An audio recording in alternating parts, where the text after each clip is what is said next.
Sa mga ka-triple dito ako ngayon. Ang gagawin ko ngayon ay magbabacuum sa pool para magiging tuluyang malinis. What's up? Ka-triple uumpisahan ko na ang pagbabacuum.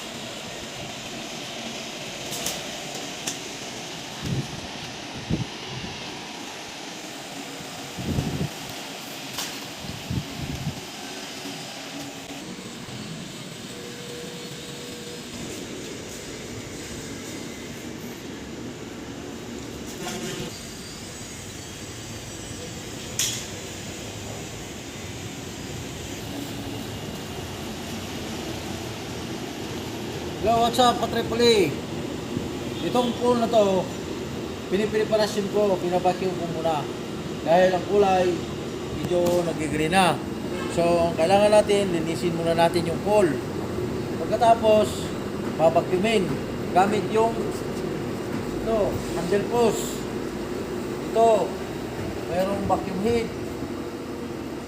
Yan, yung vacuum hose. Babacuumin mo yung ilalim ng pool.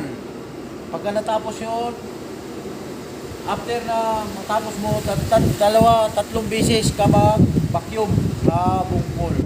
Pagkatapos nyan, hayaan mo siyang filtration. I-filter niya muna lahat ng mga dumi.